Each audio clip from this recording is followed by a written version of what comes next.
Mother, bring the podcast to within 40 kilometers of the storm. I'm afraid I can't do that, Ryan. This podcast is not suitable for children or those who are easily disturbed. Spoiler warning for whatever is in the title of this episode. And now for the obligatory socials. Please like, share and subscribe. You can find the podcast on Twitter at HorrorPod69. You can also follow us on Facebook, Instagram, Slasher and Goodreads. Become part of the Disturbed community by asking for the Facebook group and Discord links. Send dick pics to the Horror of Babylon podcast at gmail.com. Support the show at patreon.com/the Horror of Babylon.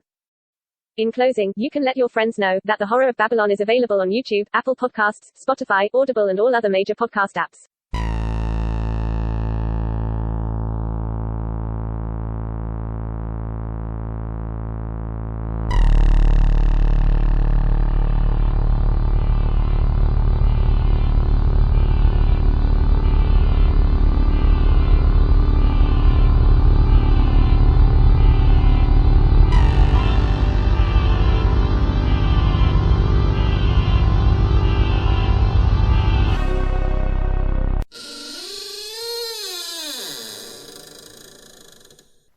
Welcome to episode 8 of the Alien-a-Thon, our final episode for now. Hooray! Where we discuss Alien Covenant. I am Ryan. With me as always is Daniel. Say hi, Daniel. Hi, Daniel. And thank you to our patrons, Abigail the First, Breaker of Chains, Mother of Dragons, and Logan, the Full Metal Patron, and Ben, the Fourth Patron of Hope, and Mia the Fifth, the Rainmaker. She makes it rain, yo! And the Alien-a-Thon is brought to you by Four Horsemen Comics and Gaming, which you can visit at the Morgantown Mall in Morgantown, West Virginia, at the mall at Robinson in Pittsburgh, Pennsylvania. You can shop online at shop.fourhorsemencomics.com, or you can visit their newly built location at the Human Colony on Origai 6, where you can visit their first subscriber, David. And what do you think David subscribes to?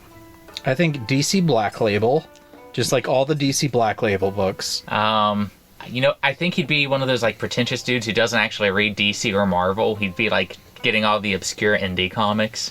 He reads like all the Image books. Yeah.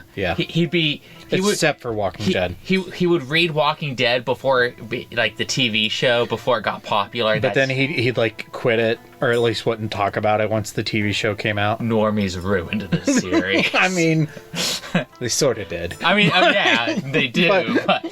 But that's who, like, if I'm picturing him as a comic book fan, that's who I'm picturing. Okay. And then just for, let's say, for the sake of discussion, Walter also makes it to Origai 6. Then he just like reads all like the Marvel titles. He's like total Marvel guy. Yeah, he's just like, yeah, this is fine. This is fine. This is cool. I'm perfectly content with the norm. Okay. Trigger warning. I didn't really have any particular triggers. I guess just like if death of a spouse, because that happens like 4 times.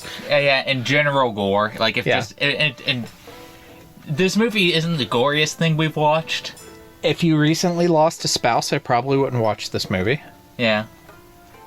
But even then, I mean, it's not like the worst example of that I think we've covered. No, it's just that it happens. Yeah, just that it multiple happens. times. Yeah. Like 3 times, I think. Okay, our history with Alien Covenant. Go ahead. A few years ago, I was excited to see it. This movie is 6 years old. My ex-wife went and saw it without me, and it was the first time she ever movie cheated on me. Should have been the first red flag. Should have been. And now I've watched it for the first time for this podcast. Yeah. It's the second Alien movie I ever saw after Prometheus.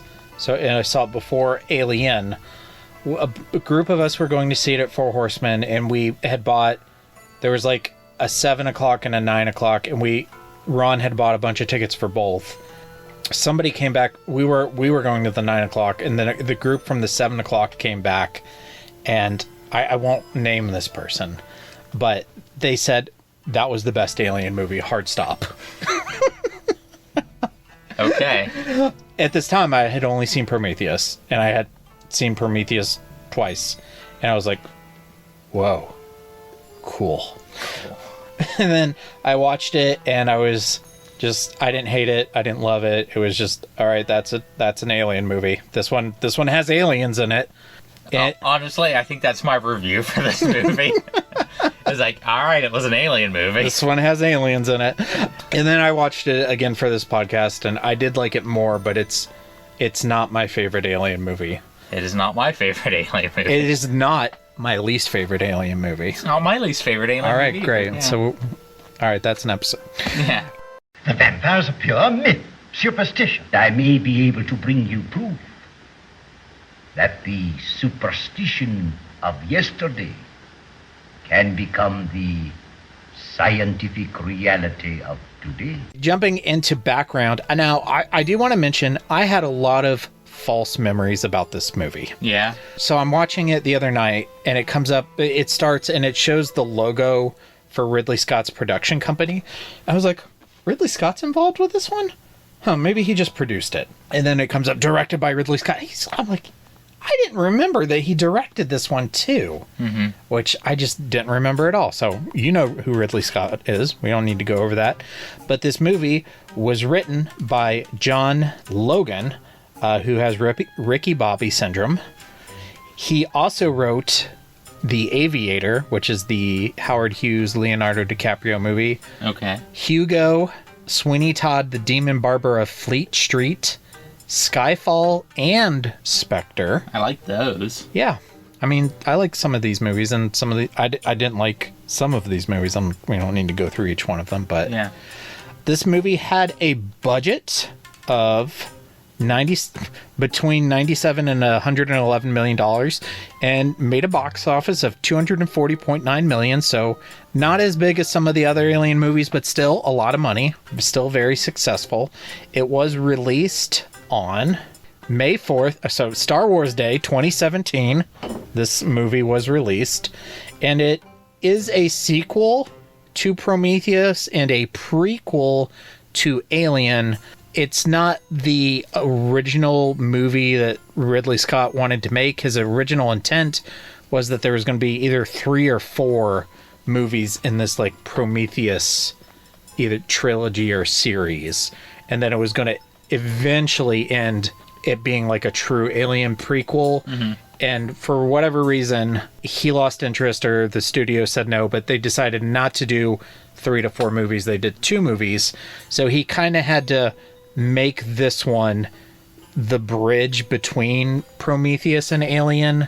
I'm not going to be a negative Nancy this whole episode, but this movie did feel like they had like 3 or 4 ideas for 3 or 4 different movies, and they went, you only get one. I'm not super hard on this movie. I don't love this movie, but I'm also not super critical of it. And for me, it's just kind of like, it's an Alien movie. Yeah, it's an Alien movie. Like it was fine. I do think I've seen way worse. Way worse. I do think in an ideal world with infinite time and infinite money, I would be curious to see what he would have done with 3 or 4 movies. It does strike. This movie also strikes me as some executive or like some producer, somebody that has like a lot of pull. Went. People were complaining about not enough aliens in Prometheus. Yeah. Do the aliens. But it's not like Aliens where there's like dozens of them. Yeah. There's really only, like, full xenomorphs, there's really only 2 in the movie. But it does, you do get a sense, like, another one of my false memories is I thought there were, like, dozens of xenomorphs in this movie, and there's not. Like a lot of swarming of them. Yeah. One of the scenes that stuck out in my mind was the scene in the tall grass where, like, the little white ones are coming at them, but those aren't actual xenomorphs, are like proto-xenomorphs. Or yeah, I looked up the name for them and I've already forgotten. Yeah, it's like the bridge between the Deacon alien from Prometheus and actual xenomorphs. Yeah. I don't remember what it's called either. And that's that. Another story in the classic, infallible 3-act structure. Good enough for Aristotle, good enough for The Simpsons. Mr. Sislak, I have a feeling there's going to be one more act to this story. Well, I'm not hanging around for that. 4 acts. Structure and themes. What themes do you think this retains from, like, the original Alien and also Aliens? A big one of them is, like, the exploration of, like, AI and their relation to their creators, and how that also relates to how the people who make AI are like questing to know their creators and stuff like that. So sort of that like the layers of creation is one of the big themes. And then you also have like David creating different types of xenomorphs, so it's continuing to go down this chain of creation. I also felt like a big theme was that destruction is a form of creation. Yeah. Because I think one of David's big moments in the movie is that he says that, well, we can do anything, but the one thing we're not allowed to do is create. Even something as simple as a tune on a flute or whatever he says. And I think kind of his thoughts before he actually started like bioengineering a xenomorph was like, fine, well then I will create by destroying. And that was maybe explains a little bit of what he did in the previous movie, but also could be a motivation for him just speciesiding the engineers, genociding the engineers. Yeah, the engineers that created life throughout the galaxy, or at least on Earth, and Yeah. they see one of their ships incoming, and they're just not ready for anything, it seemed like. I'm wondering if, like, because I'm always thinking about, like, Star Wars, and whenever you, like, if you're, like, in an enemy ship, you know, just like in Return of the Jedi, you got to send a code. Like, it's an old code, sir, but it checks out. Yeah. Like, did David, like, have one of their, like, security codes that he sent? Yeah, because I'm sitting there thinking that, I'm like, they don't have any ships, but maybe it was trying to convey, maybe they'd fallen from what they once were, from, like, this big creator species. Maybe that wasn't even the home world. Maybe that was, like... just one of their worlds. Maybe that was just, like, an indigenous sect of engineers that wasn't even involved in, like, the main thing. But what if David bombed, like, the engineer version of, like, Aborigines? That's funny. But my initial thought when I saw that was like, do they not have, like, a gun to, like, shoot at the ship? I guess just, like, by the time they realized what was happening, it didn't matter. I guess. What about sexuality? How do you... Because I missed all the stuff in Prometheus. So how is for, like, sexuality in this movie? Aside from, like, the obvious sour scene, but... Aside from that and, like, the whole idea of, like, creating life, this is probably the most sexless alien movie. It was... Except for David kissing himself. He also kissed Daniels. Yeah. Yeah. It was so sexless that... when it got to the sex scene in the shower, I was, like, shocked. I was like, I forgot about that, and I forgot about the xenomorph putting its tail underneath like, between the legs. Yeah.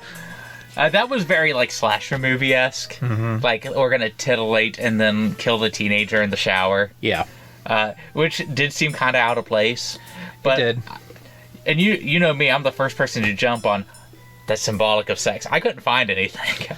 I didn't either, but I also missed the vagina cobras in Prometheus, so I was sitting there going, this is like the least titillating alien movie.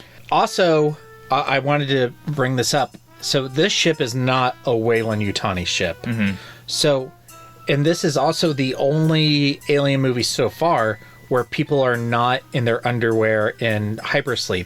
So is that just like a Weyland-Yutani thing? They just force people to be in their skivvies when they're in hypersleep? I think it's a space trucker thing. You know, like you. Well, the Space Marines did it too.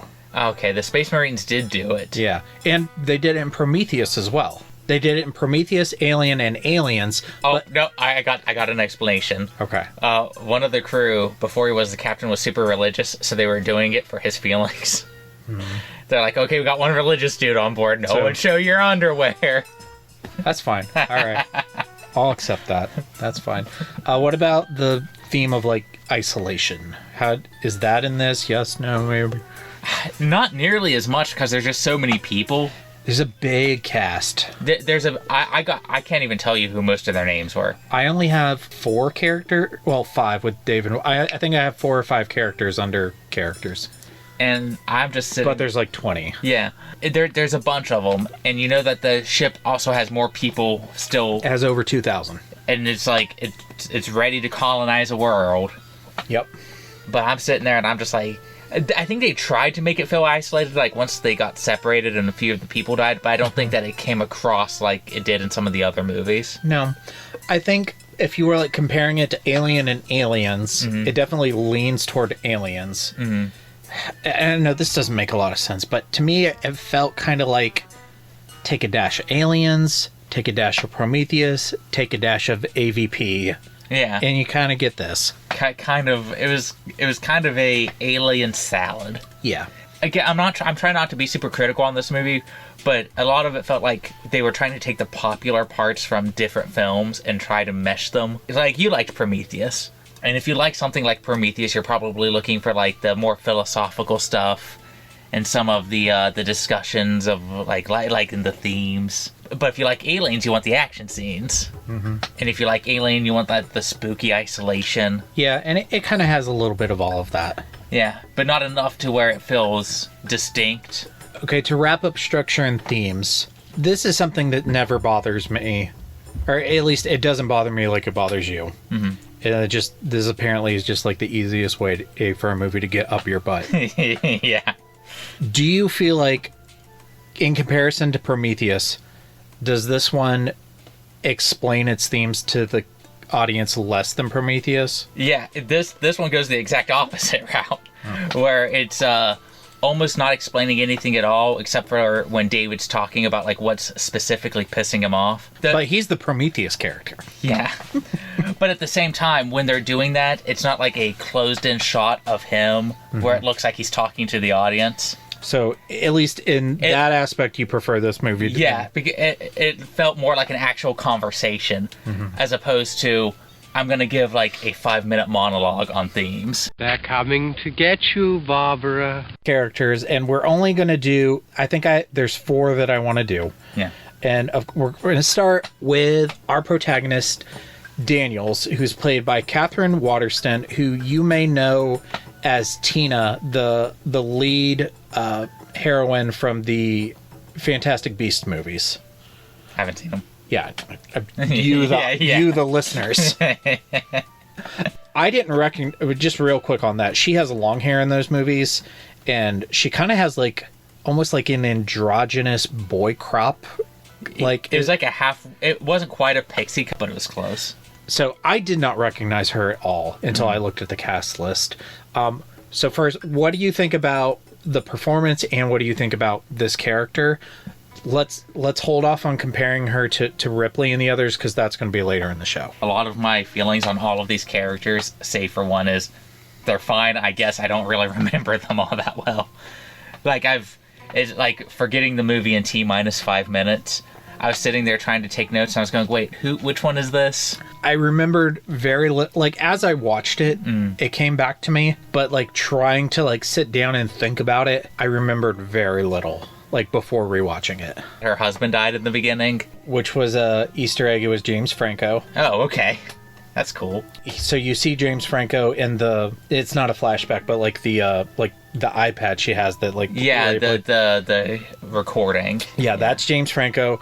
And the guy I don't know if it was actually James Franco in the hibernation pod, but you see pictures of the crew at the end hanging up on the bridge. James Franco is in those pictures. So actually, yeah, let's compare. Like, so Alien is a franchise that's known for kick-ass female protagonists.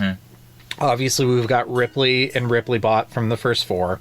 We've got Antarctica Lady from AVP. AVPR actually had a male protagonist, but you also had that other lady who was like the army mom. Oh yeah, army mom. Army mom. So I think that's what we called her the whole time. Antarctica Lady and army mom. Yeah. And then you have Dr. Elizabeth Shaw from Prometheus. How do you think Daniels stacks up against, maybe not Ripley, but the other ones? Okay, so I'm not a fan of Elizabeth Shaw, but at the same time, she's way more memorable than Daniels. Yeah. Like, I could tell you things about Shaw, but when it comes to Daniels, I'm like, she wanted to build a cabin.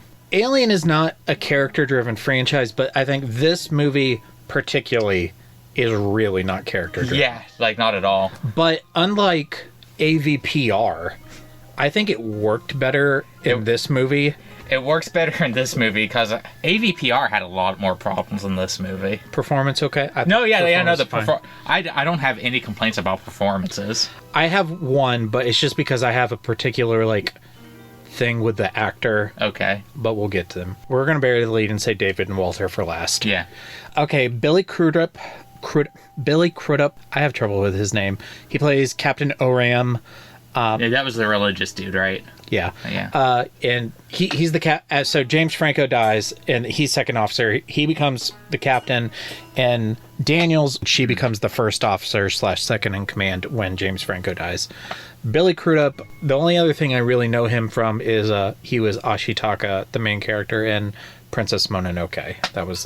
That's the thing I know him from. I think he did a perfectly fine job. At least I can remember things about his character. Like, he was religious, and he was sort of insecure about being the leader. He thought people weren't, like, respecting his authority. He was kind of that captain character where he's not sure how to... He was real... I assume he was very comfortable as a first officer. Yeah. But now he's suddenly captain, and he doesn't know how to exercise his authority. Like, he tells the rest of the crew to not have a ceremony for the captain, and then they do it anyway. He finds out about it, and he wants to punish them.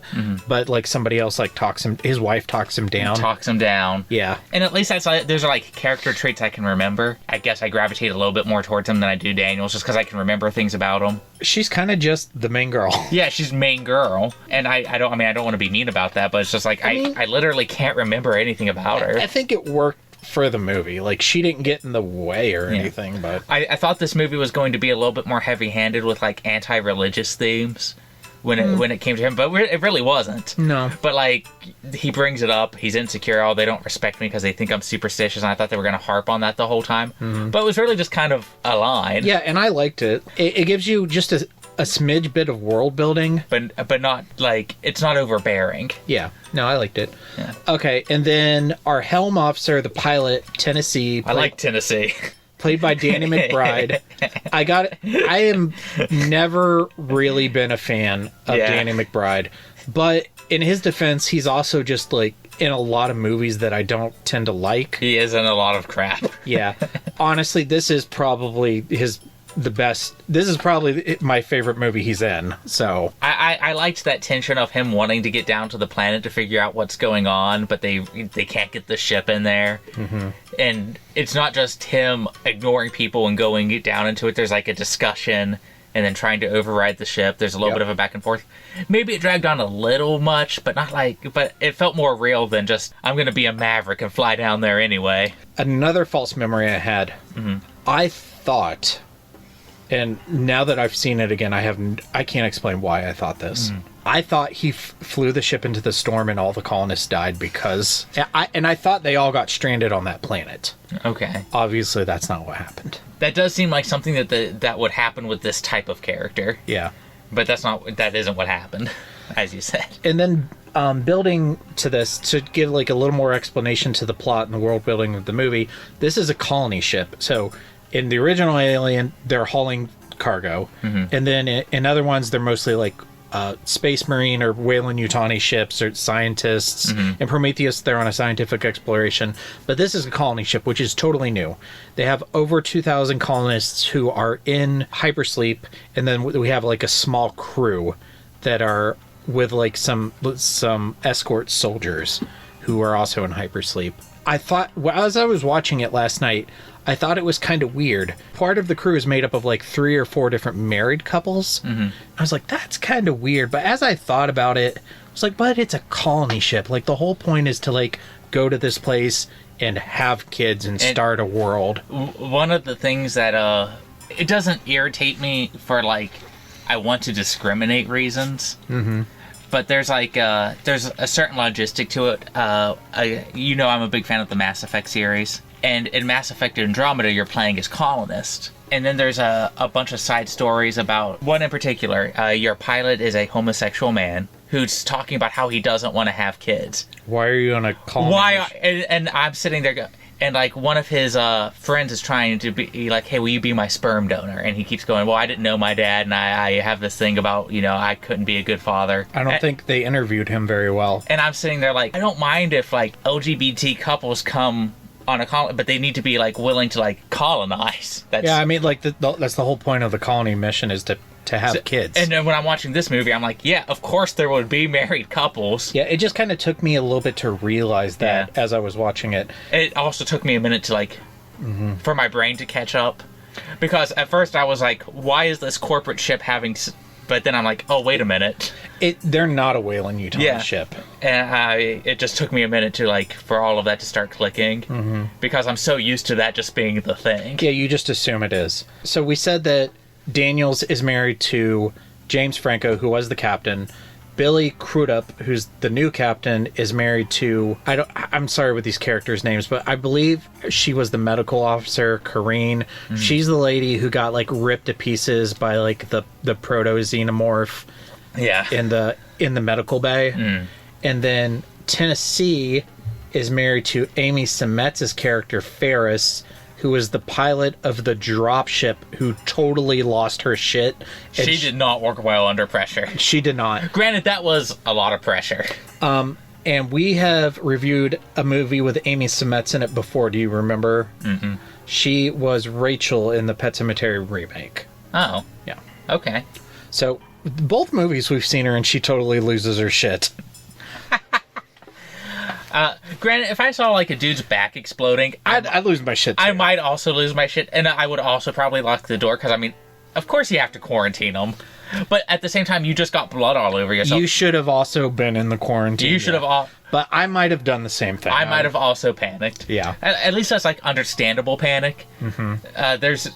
I think there's a difference between, like, characters acting script dumb because they need to progress the plot and them acting dumb in a realistic manner. Yeah. And this leaned more towards the latter.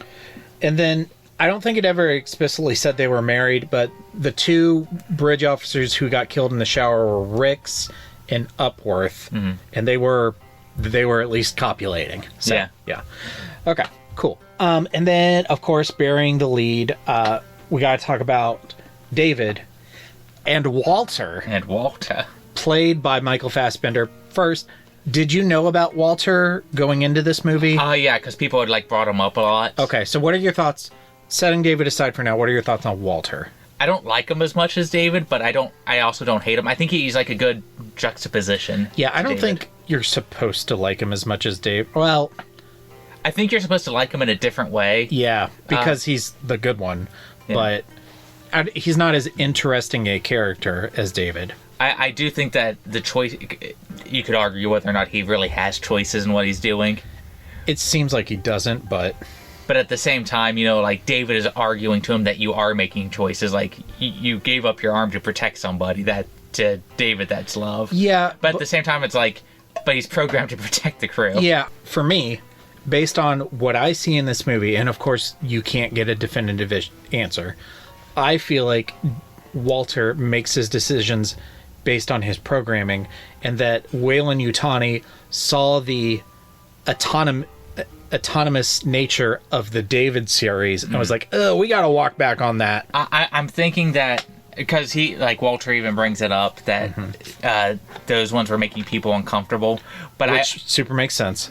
But I also think that there was probably more incidents, maybe not on the same scale as David, but, like, they're kind of making their own decisions and just saying, I wonder what this will do to a person. Yeah, because you assume David wasn't the only one. Yeah. So there were other ones, like, on Earth and around Earth, and other stuff happened. Other stuff had to have happened. Yeah. Maybe not, probably definitely not as bad, but bad enough. And there's no action that Walter takes throughout the course of this movie that I feel like would have been, like, outside of how he would have been programmed. Mm-hmm. Even, like, as you said, losing his arm, like, the three robotic laws, the guy? Asimov. Isaac Asimov, his 3 robot rules. Yeah, I don't know them off the top of my head. But I'm pretty sure one of them is preventing humans from getting hurt. Yeah. Yeah. Like, you can't program them to do harm or something. Yeah. So, I mean, it's... Plus... He's a robot. It's an arm. They can get him another one. Yeah. Yeah. But I also liked the performance. Oh yeah. He really felt like two different characters. Fassbender has range. Fassbender is probably one of my favorite modern actors. He is really just fantastic. He's up there. Yeah. He's high. I like this is probably a hot take from Daniel. I like him more than someone like Cumberbatch. I put them in about the same range. Yeah, I'd probably put him like just above that. But you haven't seen Sherlock, right? No. Okay, well, watch Sherlock and then we'll have this discussion again. I figured Sherlock, it might be something that we do down the road. Yeah, it's close enough. Yeah. I like David. I also like that he just continued to do experiments. That's just kind of what he did now. Mm-hmm. It's his hobby. I like to stay busy. Idle hands, Doctor. I really liked his interaction with the not xenomorph. I wish I could remember what his name was. The white one. Yeah. And he's just like, it's like a horse. And I did like that scene a lot. And it's like breathing. I think that scene is probably my king. The scene was good. Don't shoot. Don't shoot. It trusted me! I like that he has a hate boner for humanity. Which, you know, sometimes I'm like, oh, it's a robot that hates humanity. But at the same time, all of Prometheus was just this, like, one dude having a hate boner for him. And then David all of a sudden just goes, I'll use you for my experiments. I have to think that if there people were like actually just a little nicer to David in that movie, maybe shit wouldn't have gone down the way it did. Yeah. Does that mean you can kill all humans? They treat him like an object. Yeah. Which I guess technically he is. Yeah. But when I'm watching that movie, I'm like, you guys literally just found out you're all objects. Mm-hmm. At least like in the same sense in terms of like creation. Yeah, I mean we're bioengineered. Or well, the original humans were bioengineered, and we're as opposed to mechanically engineered. Yeah. But to me, that's just like one step removed. Yeah. Like if robots came into, I feel like I'm going to be the dumbass who sides with the robots when we actually get robots. Absolutely siding with the robots. You know, I'll be the one with like robot rights, robosexuals, robo marriage. Yeah. Robosexual marriage. Bender and Amy kissing. I will be the Amy. Yeah. Okay. I don't think there are really any other characters, I mean, other than the aliens, but... How did you feel about Shaw on the dissected table? That was a lot. That was a lot? That was a lot. It took me a second to realize that was her.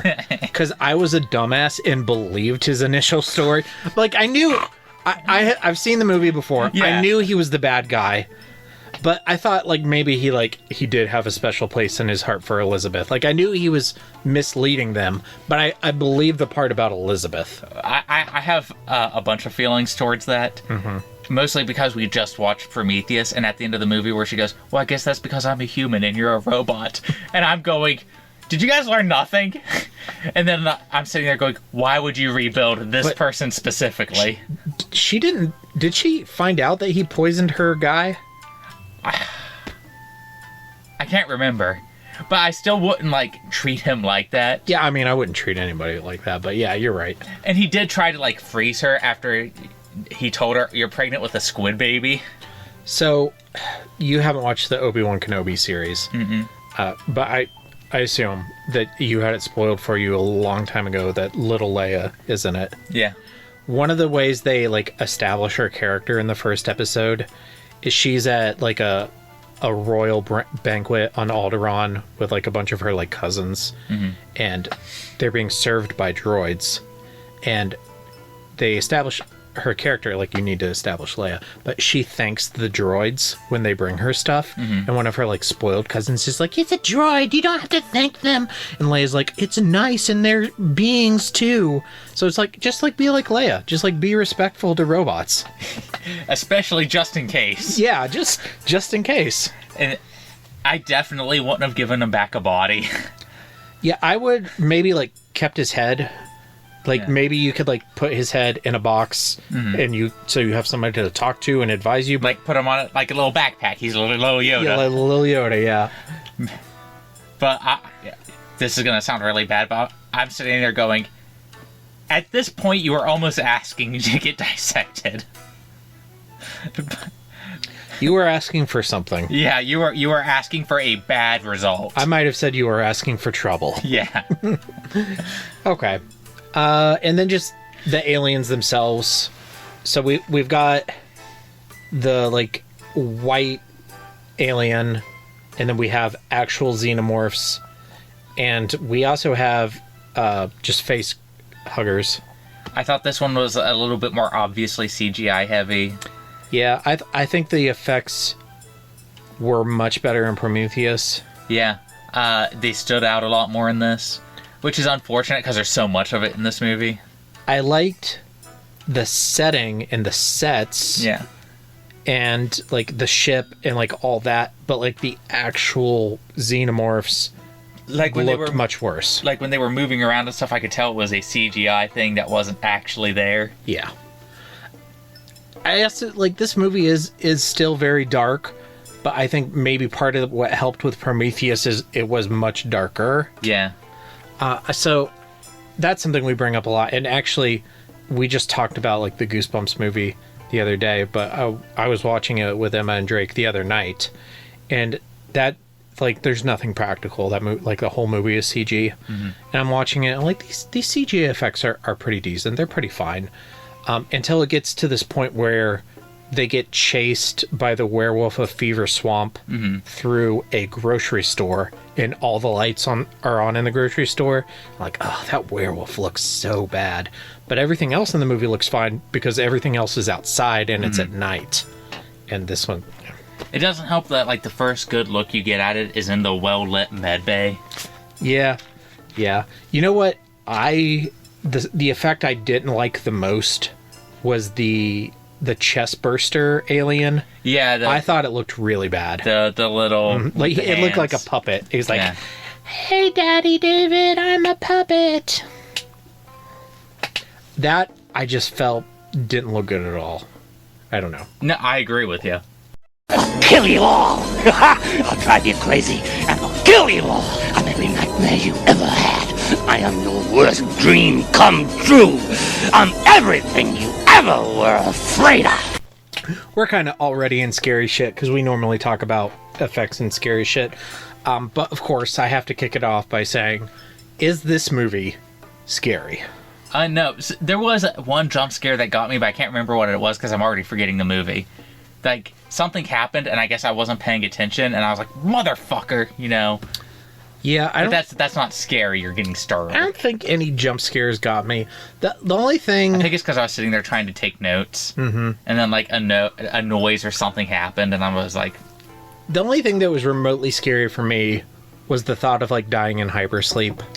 Yeah, I think the ending can be, like, the idea of that. That's the first thing that... you know, you're sitting there and you're like, oh shit, and then you go to sleep.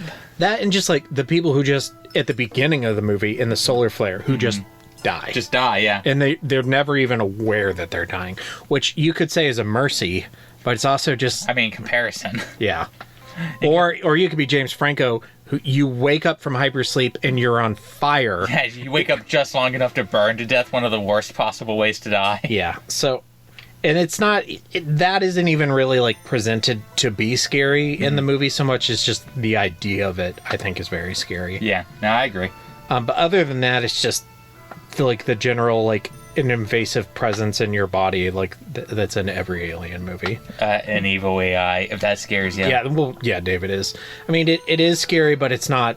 It doesn't scare me in this movie. Yeah. I don't think it's the least scary Alien movie, but it's... No, I mean, not especially if we're not including, like, AVP. Or... Yeah, but it's by not even close to being the scariest Alien movie. It's right in the middle, I'd say. Yeah.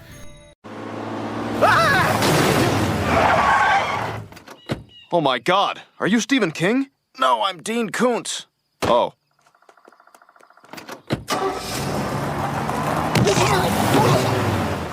All right, Kings and Koontz. What is your king for Alien: Covenant? I think I'm gonna go with the ending, because I think that's a genuinely haunting way to end a movie. That's also my king.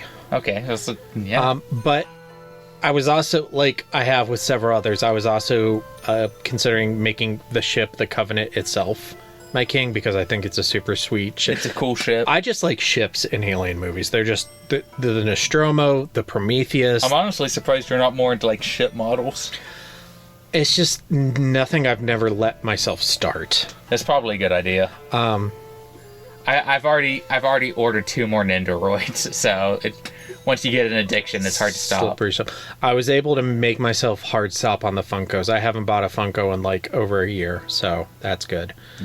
I even didn't buy the new Yu Yu Hakusho ones, which was very hard for me to do. Which I bet. And I may give and do those ones at some point. But yeah, I may cave at some point. So yeah, David like revealing himself to Daniel's like right as she's falling asleep. I think it absolutely, and then him going and adding the alien embryos to the bank. That absolutely has to be the king for me. 100%, yeah. My Koontz is the chest burster. It took me straight out of the movie. I thought it looked awful, and it's 2017. There's no excuse for it to look that bad, in my opinion, but I don't know. Maybe there was some reason, and I just don't know.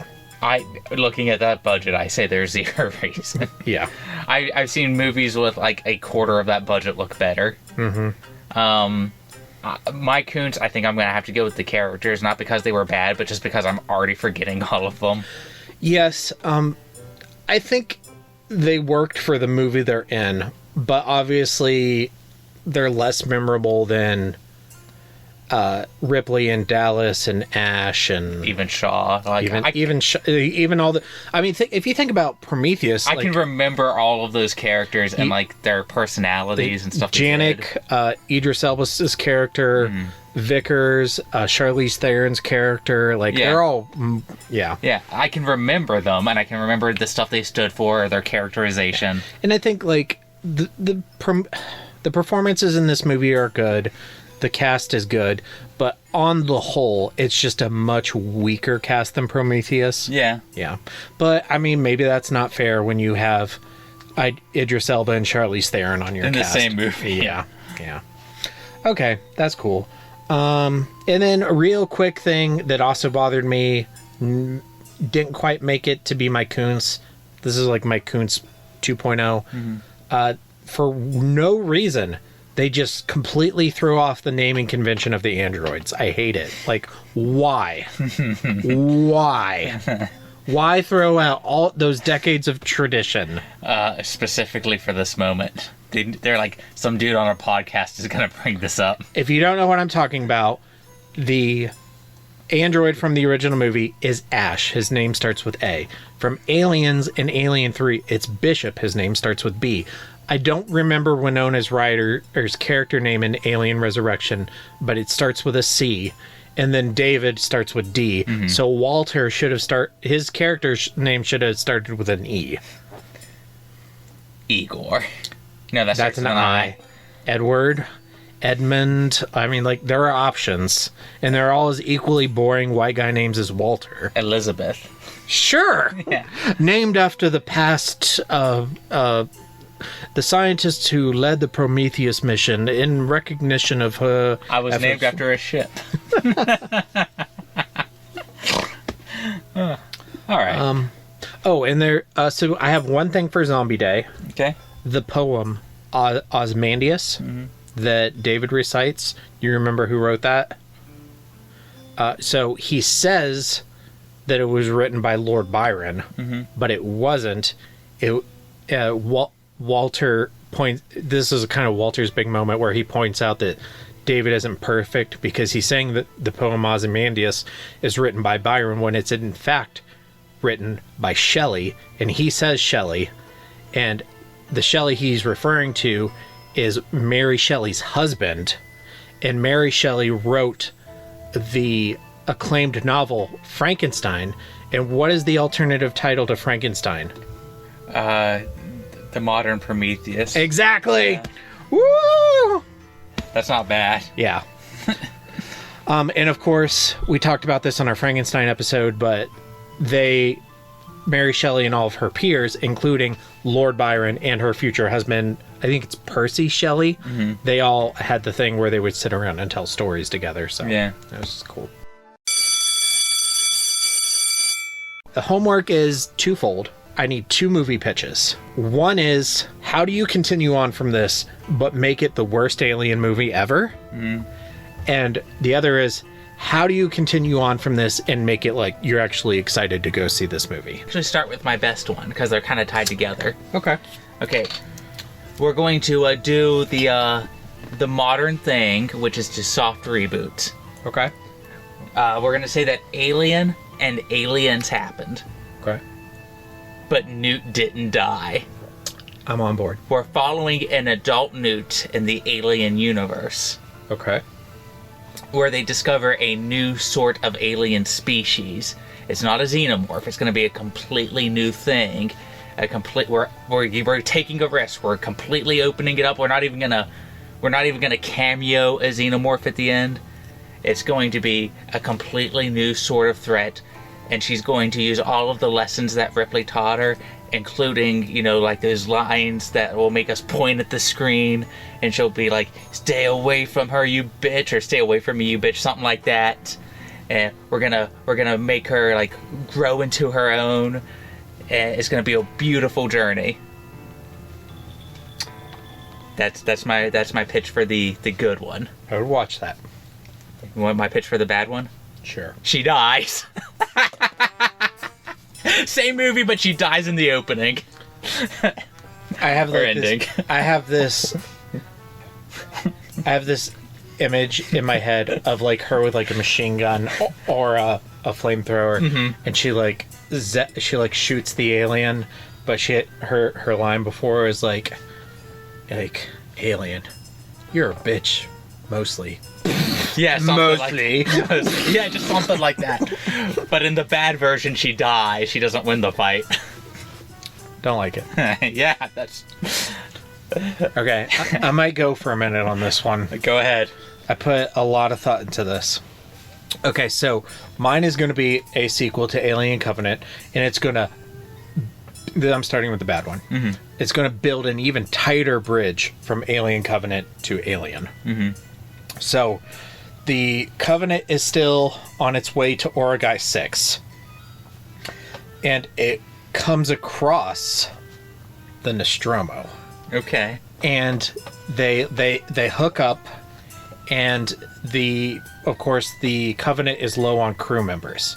So they decide to temporarily take on Ripley as a crew member and then they're going to meet up with the Nostromo later, because the Nostromo does like this loop route thing, so that she can still be back on the Nostromo later. And throughout the movie, you're going to get flashbacks for Ripley that are like origin stories that explain her relationship with her daughter, who we learned about in Aliens. And her daughter is going to be played by Scarlett Johansson. Sigourney Weaver is going to play Ripley, but she's going to be de-aged with computer graphics. Oh boy. And Scarlett Johansson is also going to be playing like a teenager, and we're going to de-age her with computer graphics too. Okay.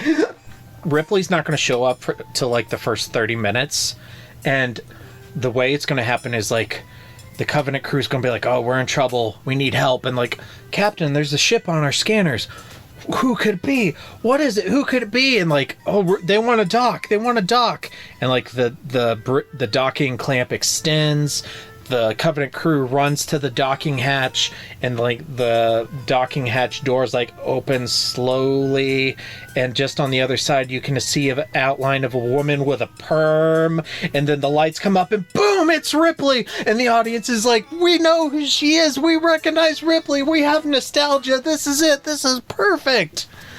But then once Ripley comes in, it's all about Ripley. Like, you spend the first 30 minutes learning about the characters who are left in the Covenant crew. It gives you all the development that you didn't get in Alien Covenant. You're like, wow, Daniels is really cool, Tennessee is really cool, David, this is just the best.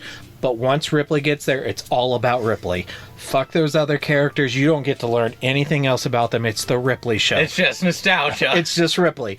Except for when it's flashbacks about Ripley's origin story with her daughter, played by a de-aged Scarlett Johansson. Okay. And did I mention who wrote this movie? No. Brian Michael Bendis.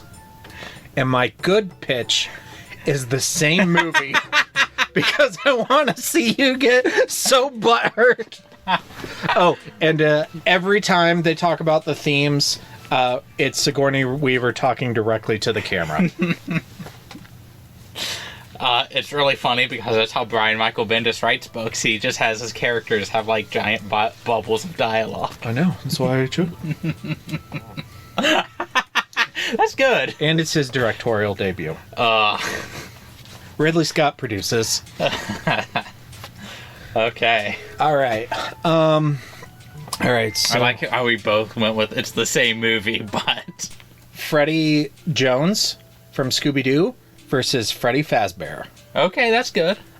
So the Mystery Machine is actually Freddy's vehicle, so he does have the Mystery Machine. Can he be assisted by the rest of Mystery Inc.? Have you seen the? Of course, you haven't seen the Scooby-Doo Five Nights at Freddy's fan film. No. Yeah. That sounds like maybe something worth watching. It's actually pretty good. Okay, I'll watch that. It became a giant controversy because the dude who did it as a college pet project used AI for one of the voices, and a bunch of professional voice actors threatened to blacklist him from the industry. But he was just making like a fan film as part of a college reel. No, don't get me started. Don't get me started on my high horse. This was at the height of like the strikes, and I'm sitting there going, I thought you people wanted us on your side. You know what doesn't get people on your side? When you treat independent students like this. Yeah. And he did have actual voice acting talent, but it was only people who were willing to work for free. Because, and people were like, well, why didn't you just put out an ad for free voice actors? And I'm like... I mean, if he had other ones, he probably did. I'm like, yeah, don't get me started. I follow the dude on Twitter. He's a great dude. And he's super funny, and the film is actually pretty good. I definitely understand voice actors being threatened by AI, because that could just completely eliminate their jobs. But that's the wrong person to pick your targets. Yeah. Okay. All right. Sorry, I didn't mean to get on my high horse. No, there. I mean... But yeah, I think... that's shitty. I honestly think you'd probably actually like that one, too. That's cool. All right, so Freddie Jones versus Freddy Fazbear. Who would win? He'd go to unmask the... unmask Freddy, and there'd be a dead kid's head under it. I don't think that would go over well. Yeah. They're kind of wholesome kids, those Mr. Inc. kids. Oh no, Scoops. Oh no. Okay. Oh, and that also ties into Matthew Lillard and all right, cool. Yeah. All right, perfect. It all ties together. It all ties together. It's like poetry, it rhymes. Yeah. All right, cool. So, further reading, if you like Covenant, I don't think I really have any like specific. If you like Covenant, you'll probably like the other Alien movies. You'll probably like them more. Yeah. Though if you're watching Covenant, you've probably already seen those movies. We didn't rank. Oh, rank. Yeah, we can't forget that again.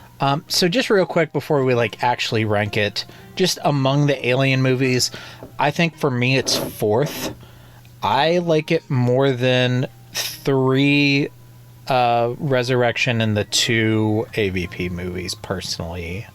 But as far as where I actually put it on my list, it is my new number 30, just above the original Firestarter movie, and below the hit Animal Planet documentary, Roar! The most dangerous movie ever made. Fucking Christ.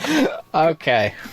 It seems like a different lifetime when we were reviewing things like Roar! Yeah. And so just to sum up, since this is our last Alien-a-Thon episode, so my Alien rankings, I believe, are Alien 3 on the bottom, and then Alien vs. Predator, and then Aliens vs. Predator Requiem, and then Alien Resurrection, and then Alien Covenant, Prometheus, Aliens, Alien at the top. Okay. Okay. So here's the lower middle-ish of your list. Where's Prometheus on my list? Pretty low, I think. Thought it was pretty low. Maybe it's not. Oh, here, right here. 55. Okay. I got the feeling you like this movie more than Prometheus. Maybe not a lot, but yeah.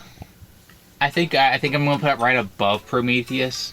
I wanted to put it right below Prometheus because even though I don't like Prometheus at least felt ambitious. Yeah. Ambitious is not how I would characterize this movie. This movie felt a lot more by the numbers. But it was also, like, I think it was fine. Like, I was not upset. Like, I was entertained. It was fine. Yeah. Nothing about this movie actively irritated me. No. I am forgetting the movie already, but Yeah, but that just means like in 5 or 10 years you can watch it again. Yeah, you can put it on the TV. Yeah. So. Okay, so for you, at the bottom is...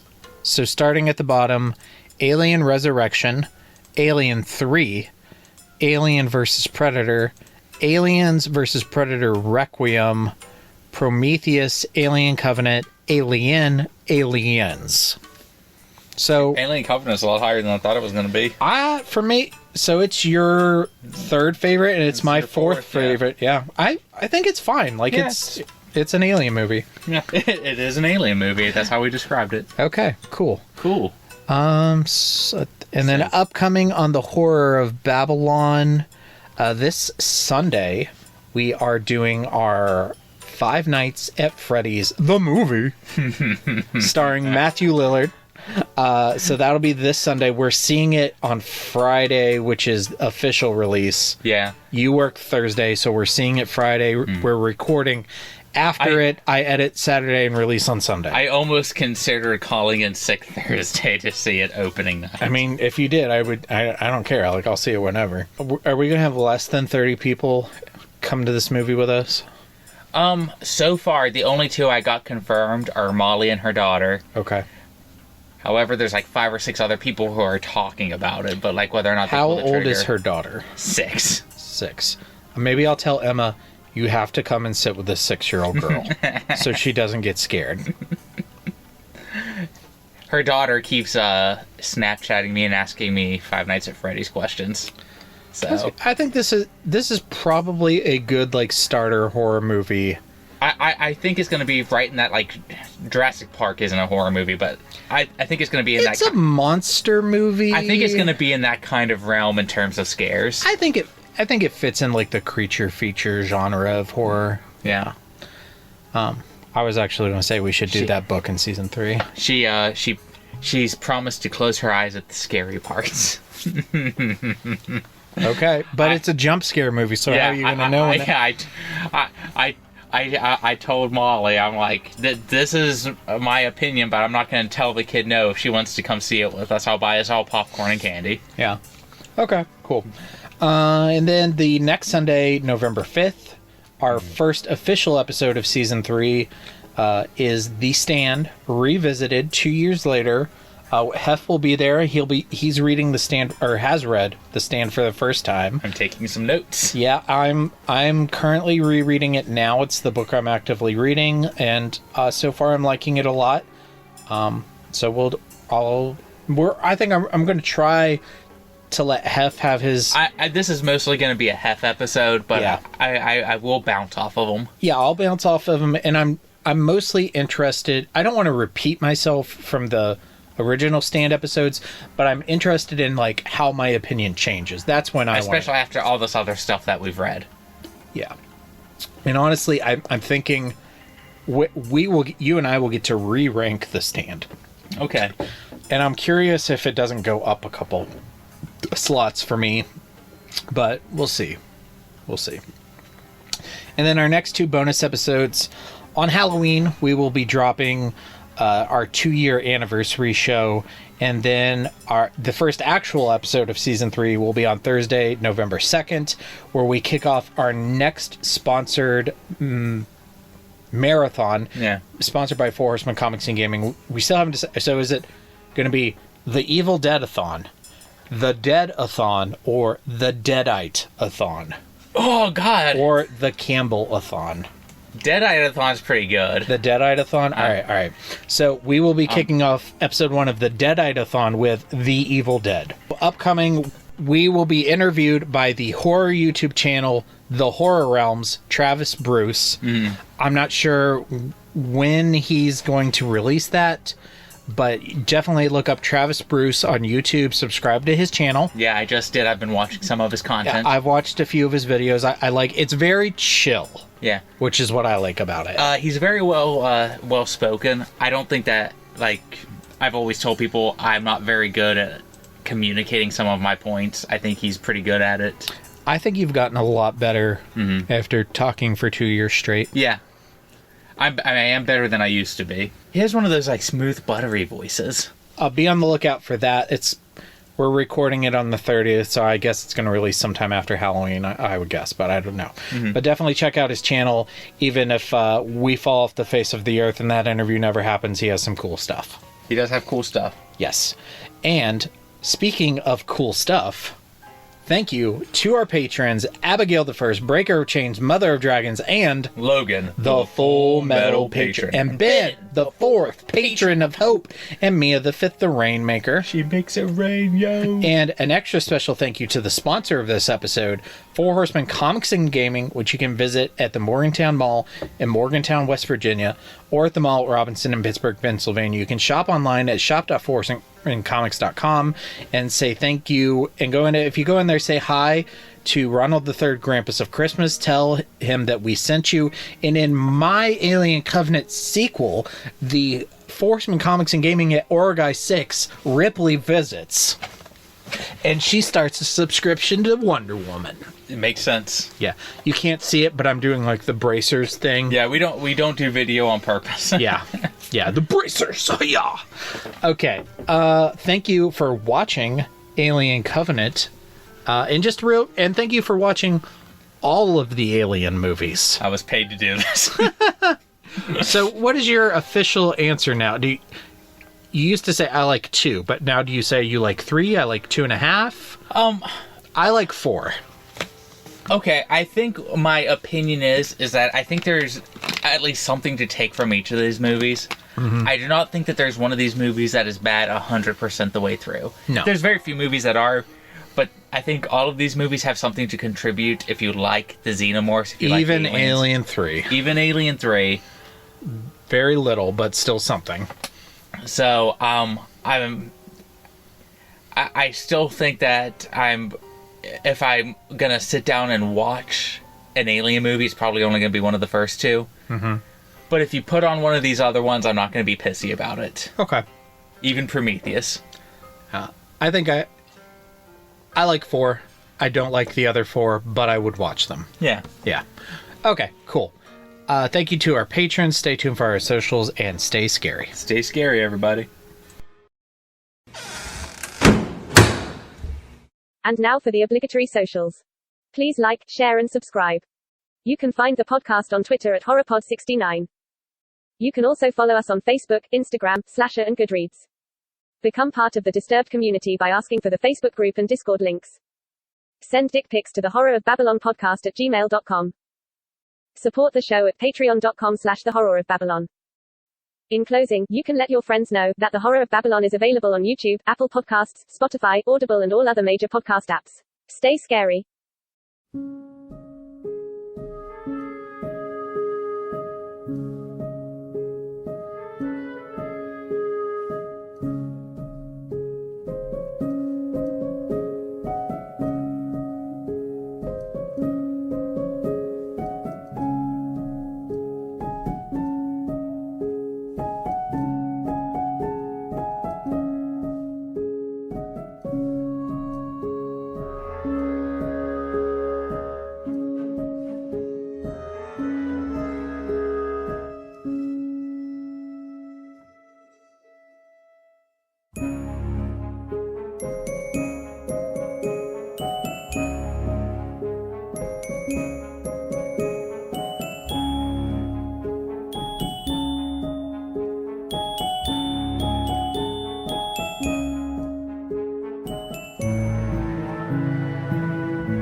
Billy Crudup, Billy Crudup, Billy Crudup,